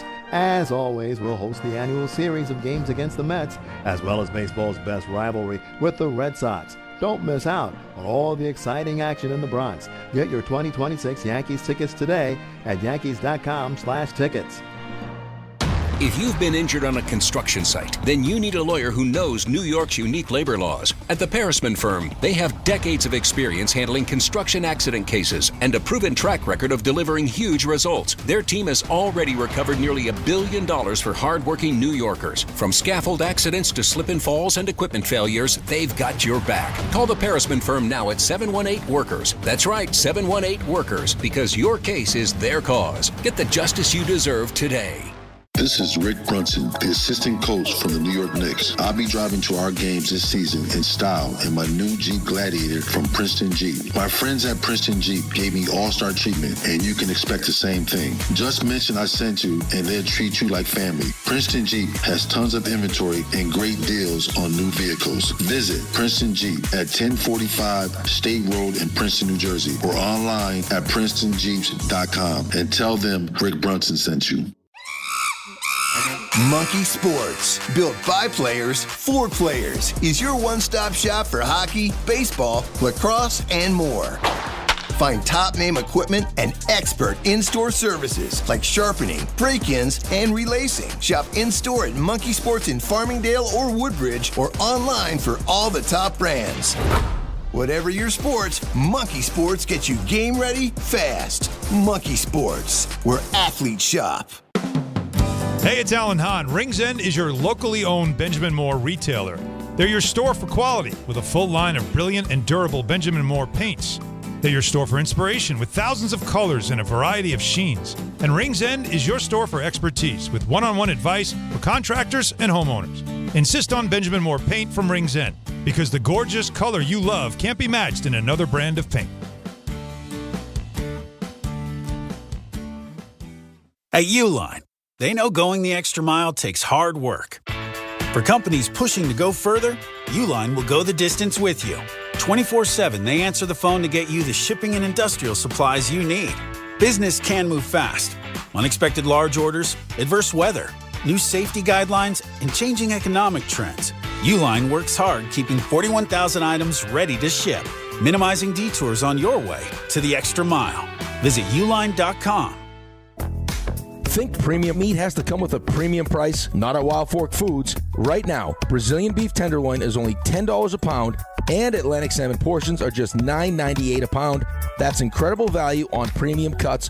Plus, Wild Fork offers over 450 meat and seafood options, all blast frozen to lock in freshness and flavor. Visit one of their 7 locations across Long Island and New Jersey, or get same-day delivery at wildforkfoods.com. 1 in every 6 men is likely to be diagnosed with prostate cancer in his lifetime.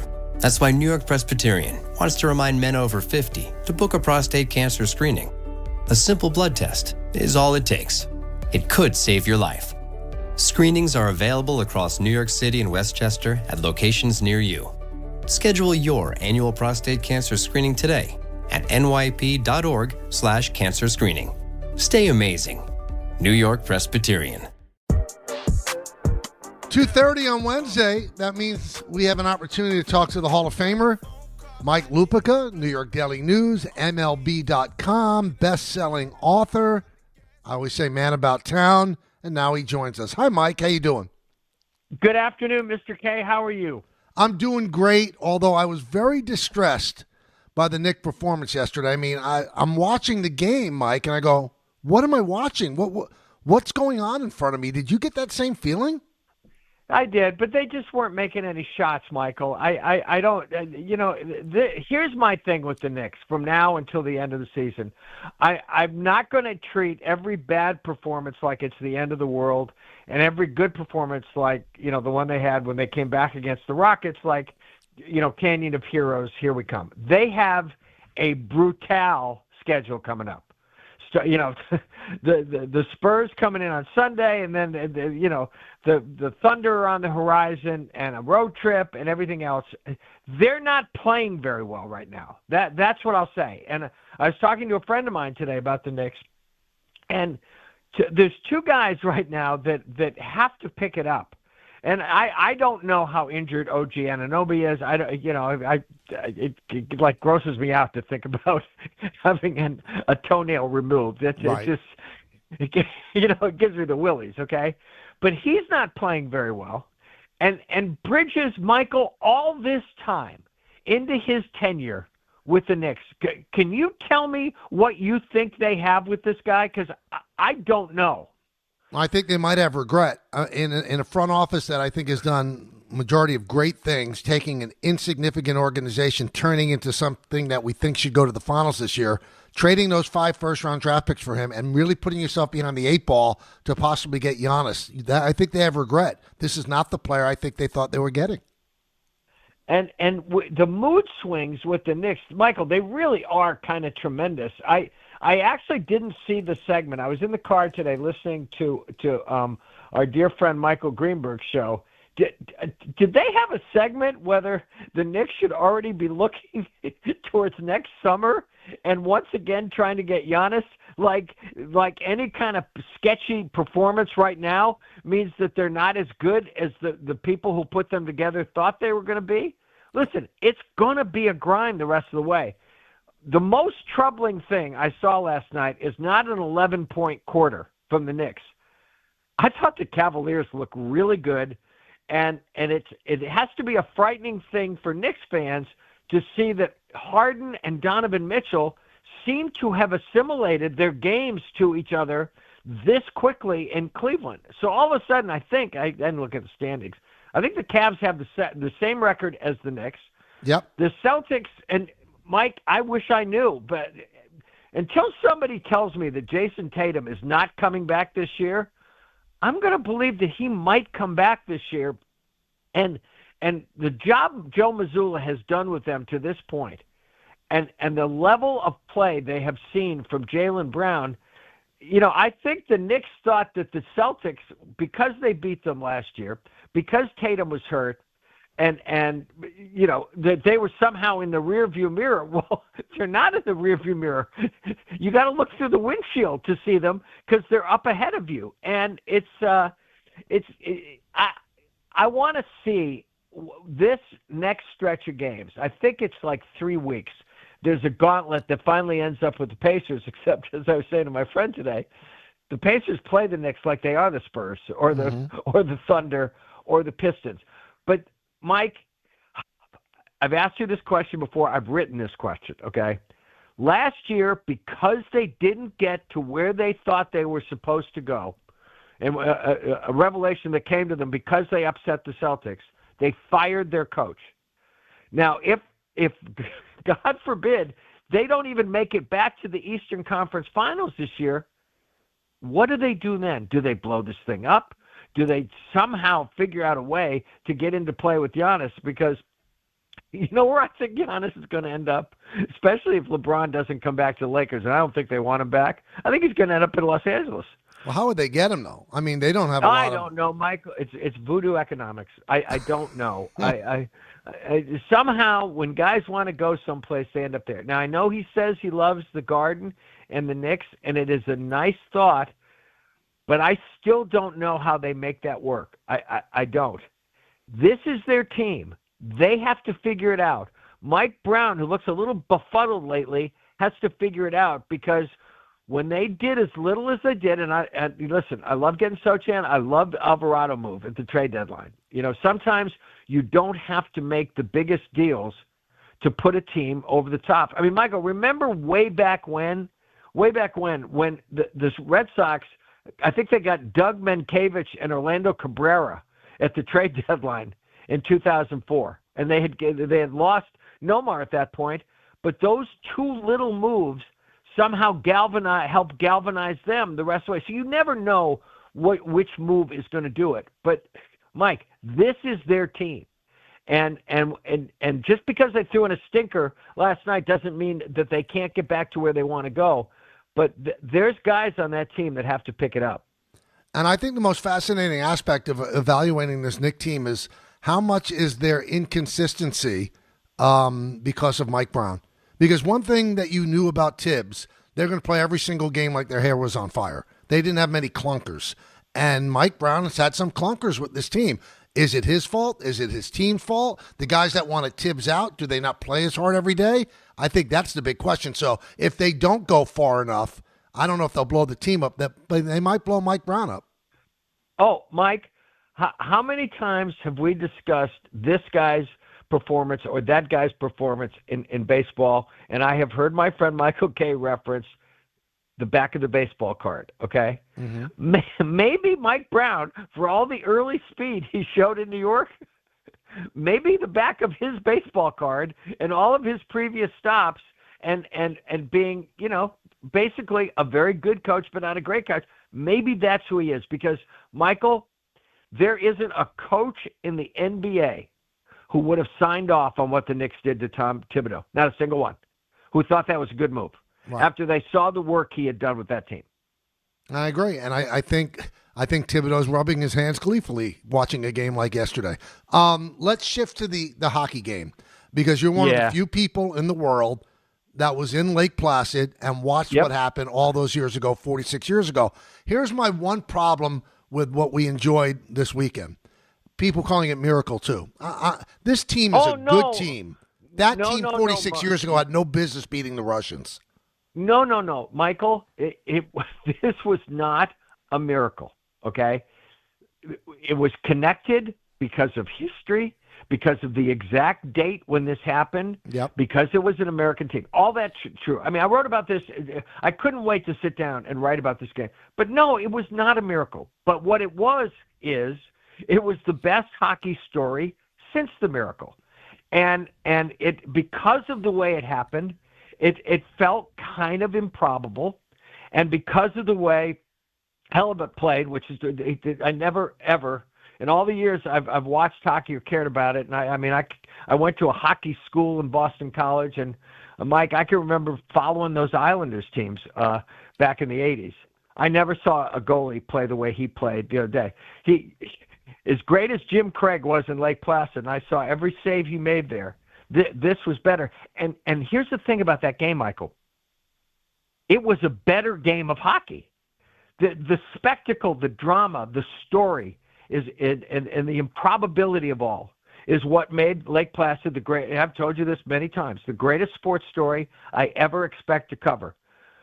But this game stands on its own merits. This was a different kind of great story. Was it an underdog story? No. I mean, were the Canadians probably favored? Yeah, by a little. But, you look at the talent in the room for the United States team. No, this was no miracle. But it was a great sports story, and I was engaged with this game, as I think most people were, from start to finish. I mean, walking out of the room, just willing, the goalie to make another save, and then for Jack Hughes to score that goal. And Mike, let me tell you something else, okay? You know what really made me happy on Sunday? What's that? That a guy that we know is a great guy, Kenny Albert, matching the moment with his talent. I thought he did a superb job on hockey at this Olympics, and his old man must be really proud, because that, to me, that was a star-making. Eddie Olczyk was great, but Kenny, oh my goodness, lifted his game. I couldn't have been happier for him. I think that Kenny and Mike Tirico have to feel great about what they did. I mean, as you said, they rose to the moment. They were about as good as you could be, and Mike Tirico, the way he wrapped that up, that's going to be taught in broadcasting classes forever. I mean, that's how good it was, off the cuff, no prompter, and just off the top of his head. Mike, it was a great, great sports moment. And as great as it was, I'll put it to you this way, okay? They won't be doing documentaries about it 46 years from now, right, the way they're still doing documentaries about what happened in Lake Placid. I also wanted to hit you with this because you've covered all sports. It's just like hockey players seem like they're a different breed. I mean, in the land of load management, can you imagine a guy getting his teeth knocked out and staying in the game in an NBA game? And Jack Hughes, no. I mean, that's the picture of the Olympics, the smile with the blood coming down, half of his teeth out. They're just built differently than other players. And Mike, in addition to everything that happened, okay, and I mean, what do you think the odds are that a couple of brothers in the same week at the Olympics are going to score overtime goals? It's one more thing that we're not going to see again. And then on top of everything else, all the Johnny Gaudreau stuff, okay? And it's particularly special to me as a Boston College man. I am close with Johnny Gaudreau's former coach, Jerry York. I was speaking to him during the game on Sunday because Matt Boldy is also a Boston College kid. I mean, it was a Boston College woman who scored the golden goal for the women. But when they skated over to Meredith Gaudreau, and they took those two kids and skated back over and put them in a team picture, Michael, that was as much a golden moment as anything that the goalie did or Jack Hughes did or anybody else. Now, speaking of winning for the USA, I'm not going to insult the Olympics by saying the WBC is on that level, but it is kind of nice that we're seeing some of the greats in the United States actually commit to playing in the WBC tournament. I love the fact that Aaron Judge is playing. All the other guys, fantastic. It's great. From different countries, our country, all that stuff. I am so happy that Aaron Judge is going to be in this competition because, Mike, you're right. The WBC, nobody would compare it to the Olympics. But remember the ending we got to last time when it was Shohei Ohtani against Michael Trout to end it. And so this is capable of producing a great moment. And just as a New Yorker, I hope the great moment this time comes from number 99 because, we've got him on the East Coast. We got Ohtani on the left coast. Maybe they'll meet up again in another World Series. But if they don't, Mike, we talk about this all the time. We have to step back sometimes. And his greatness has become routine. And look at what this man has done just since the start of the 2022 season. This is, Yankee fans who are spoiled by Ruth and Gehrig and DiMaggio and Mantle and Jeter and Rivera. Mike, they're going to have to build a bigger Mount Rushmore for the Yankees because there's no Mount Rushmore that you can have, whether he wins the World Series or not, that doesn't include Aaron Judge. You know what gets me too? That doing this show, Mike, I mean, the complaints that I hear about him, we take it for granted, and then we expect him to be Superman. And one of the big complaints, well, he's never done in the postseason. Well, last year he hit 600 in the postseason. Yeah, right. So, I mean, right. He still hasn't won the championship, but he did show up when he had to show up. Mike, baseball is so different, okay? It's so different. You look at basketball, okay? When Magic was a rookie and Kareem gets hurt, one man can put his team on his shoulders like that. And we've seen baseball players too, but I think it was Bill Fitch at one time who was talking about the difference between basketball and baseball. He says, in baseball, it doesn't matter whether the left fielder knows the catcher's name or not. And I understood the point he was making, okay, that the team chemistry goes out the window when it's the batter against the pitcher. But, oh, my God, I mean, what more could Judge have done last October to keep his team's season alive, including hitting a Roy Hobbesian home run that night at Yankee Stadium? Yeah, I hope the WBC has a moment like that. That would be great. Mike, thanks for coming on as always. We'll talk to you next Wednesday. Okay, pal. Bye-bye. That is Mike Lupica. You can read him in the New York Daily News and also on MLB.com. Hey, see Don, Hahn, and Rosenberg live from the Irish Exit at Moynihan Train Hall. That's Friday, March 13th, before the semifinal round of the Big East Tournament. Stop by before heading into the Garden or before your commute home. Don, Hahn, and Rosenberg live from the Irish Exit at Moynihan Train Hall starting at 3 p.m. Friday, March 13th. Just steps away from Madison Square Garden and Penn Station. It's brought to you by Schweppes. Above the Rim Refreshment. Feel the madness and refresh your game with a Schweppes Seltzer or Schweppes Ginger Ale. Sam Adams and Sun Cruiser Vodka Iced Tea. Available at Jack Doyle's and John Sullivan's. Must be 21 or older to purchase. Please drink responsibly. Now I need to talk with you. 1-800-919-3776. We've got some time to ourselves. Just me and you. Let's talk. Let's give you the opportunity to play co-host until we go to Don, Hahn, and Rosenberg. Again, I've cleared the lines because we just had 3 guests in a row. Now it's time for you to fill those lines at 1-800-919-3776.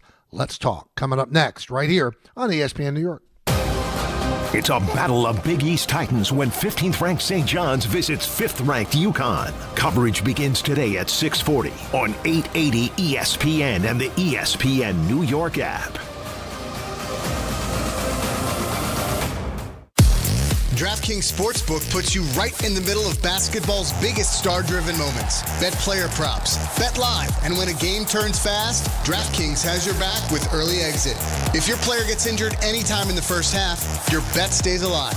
And once it settles, you still get paid in cash. That's built-in protection for star-driven bets. Backed by DraftKings. Download the DraftKings Sportsbook app and use code WHSQ. New customers bet just $5, and if your bet wins, you'll get $200 in bonus bets instantly with code WHSQ. In partnership with DraftKings, the crown is yours. Gambling problem? Call 877-8-HOPE-NY or text HOPE-NY 467-369. 21 plus, New York only. Eligibility and restrictions apply. Bet must win to receive bonus bets which expire in 7 days. Minimum odds required. For additional terms and responsible gaming resources, see dkng.co/audio limited time offer. I know that hiring can be challenging. You sort through tons of resumes and you get too many so-so applicants. You're just waiting for someone to match your role perfectly. Well, now, there's a place where you can meet them fast. ZipRecruiter. Need to hire right away. Start your search for strong candidates. The right fit awaits. Build your team. Build it sooner. ZipRecruiter. Just head to ZipRecruiter.com/ESPN right now to try it for free, and you're on your way to meeting your match. 4 out of 5 employers who post on ZipRecruiter get a quality candidate within the first day. So try it now. Go to ZipRecruiter.com/ESPN. Once again, that's ZipRecruiter.com/ESPN.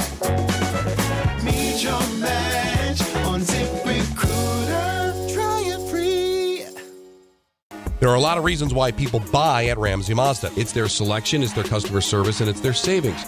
Lease a new 2026 Mazda CX-30 2.5S Select Sport all-wheel drive for $209 for 33 months. Start shopping now at RamseyMazda.com. Choose wisely. Choose Ramsey Mazda. Call 833-853-2970 for details. VIN TM105852. MSRP $29,530. Zero security deposit ends 3/2/26. It starts with the first early morning, the uniform, the training, the challenge. Every trooper remembers day one at the academy. But where they end up, no two stories are the same. At the New York State Police, the path you take is up to you. If you're ready for a career with endless opportunities for growth, start here. Go anywhere. Apply today at joinstatepolice.ny.gov. At City Harvest, we believe no New Yorker has to go hungry.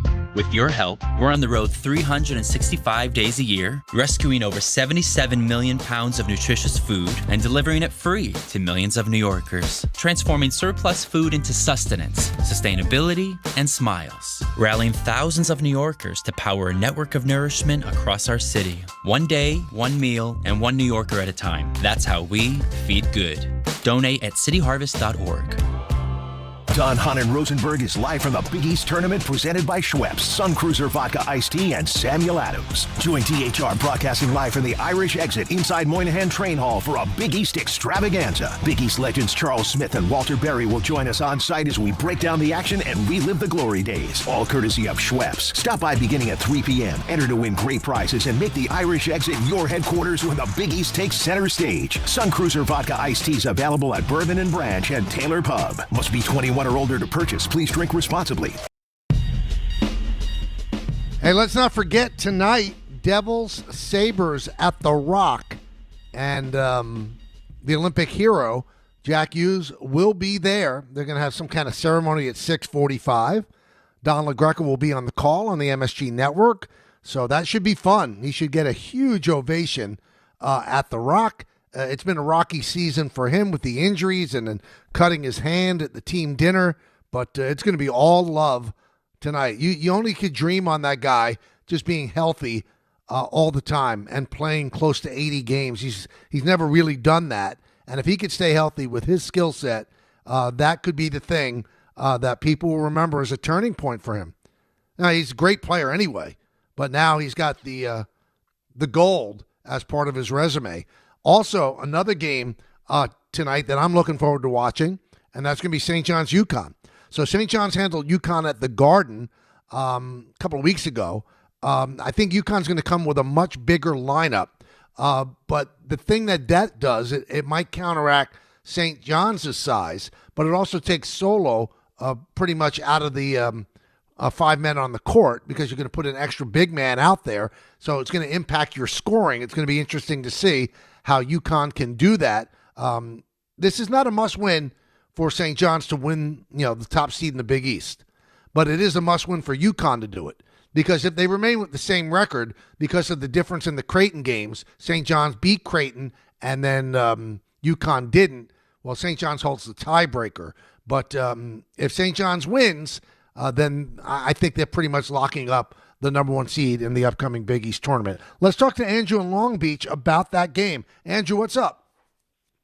Hey, Michael, thanks for taking my call. You got it. Yeah, so I think it's going to be another great game tonight. You began to touch on it a little bit. St. John's does have one of the premier front courts in college basketball. Hopkins just won Big East Player of the Week. Mitchell does so many things to win. And Zuby is a forever Johnny. He should have his number retired, in my opinion, once he goes to the NBA. And, he had such a good game against UConn game. The last time, Andrew. He really played great in that game.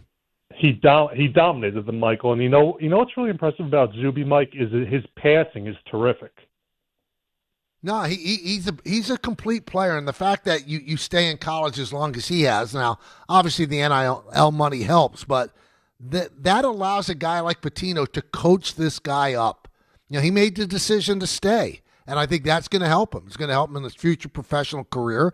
And St. John's has he's the cohesion from last year to this year. Obviously, they added a lot of new people, a lot of transfers and stuff like that, NIL guys.